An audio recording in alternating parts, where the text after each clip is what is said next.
জানো জানো কি হয়েছে? না, জানতে চাই না। জানতে চাও না মানে? কেন জানতে চাও না? হয়তো পাশের বাসার কেউ দামি কিছু কিনেছে, সেটাই আমাকে বলার জন্য এসেছো। তুমি জাদু জানো? কিভাবে বুঝলা? হ্যাঁ, আমি জাদু জানি তো। আমি জাদুঘর পিসি সরকার, তুমি জানো না? আবারও মস্করা করে। ফালতু কথা বলো না তো।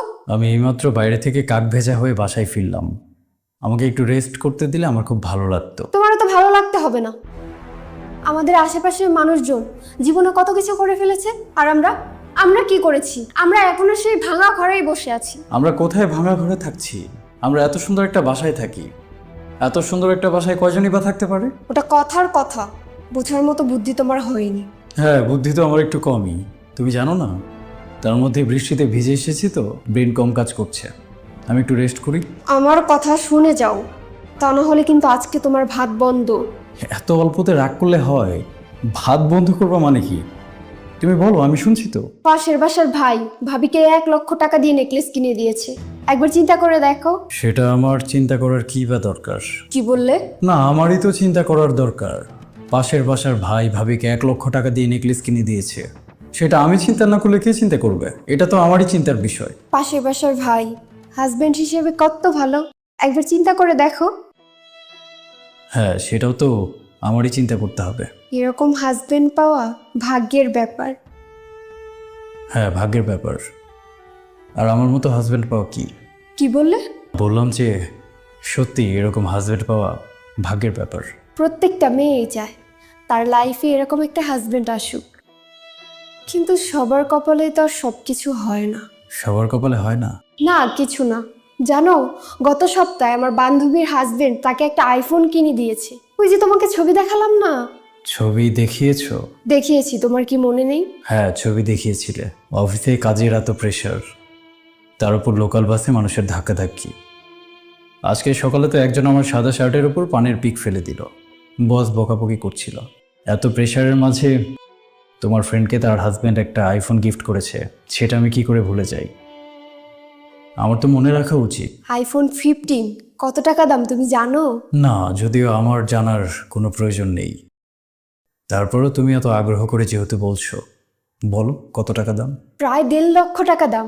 আমার বান্ধবীর নাকি দোকানদারের সাথে ভালো কানেকশন ছিল, এই জন্য কম টাকায় দিয়েছি।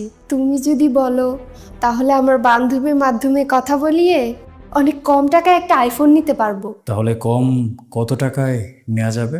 1,50,000 টাকা দাম। ধরো সেইখান থেকে 2,000 টাকা কম নেবে।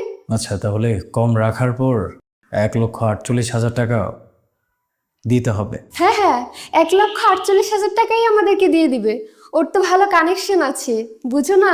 2,000 টাকা বাঁচানোর জন্য তোমার ফ্রেন্ডের কানেকশন খোঁজার কোনো দরকার নেই।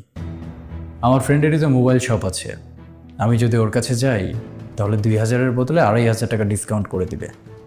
কিন্তু বাকি 1,47,500 টাকা দিবে কে শুনি? কেন, তুমি দিবে?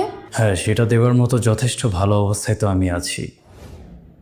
আমার প্রত্যেক মাসের 25,000 টাকা স্যালারি, 7,000 টাকা বাসা ভাড়া, 7,000 টাকা আমাদের খাবারের খরচ, বাচ্চাটার স্কুলের বেতন, তোমাদের বাড়িতে কিছু পাঠাতে হয়, আমাদের বাড়িতে কিছু পাঠাতে হয়। তারপর প্রত্যেক মাসে আমার কাছে 1,47,500 টাকা বেঁচেই যায়, যে টাকা দিয়ে আমি চাইলেই তোমাকে একটা আইফোন কিনে দিতে পারি। তারপরেও আমি কেন তোমাকে একটা আইফোন কিনে দিচ্ছি না? আমার তো তোমাকে একটা আইফোন কিনে দেওয়া উচিত। তুমি কি আমাকে কথা শোনাচ্ছ? না, আমি তোমাকে কথা শোনাচ্ছি না। আমি শুধু পরিস্থিতিটা তোমাকে জানাচ্ছি। আমার কাছে টাকা থাকার পরও আমি কেন তোমাকে একটা আইফোন কিনে দিচ্ছি না, লক্ষ টাকার নেকলেস কিনে দিচ্ছি না? আমি সত্যি খুব খারাপ একটা মানুষ। আমার তো উচিত তোমাকে একটা আইফোন কিনে দেওয়া। আর কথা শুনিও না তো। জীবনে আমাকে কি দিয়েছো বলো তো? কি দিয়েছো? তোমাকে আমি কখনো কিচ্ছু দেইনি। মানুষের হাজবেন্ড মানুষকে কত কিছু দেয়, আর তুমি?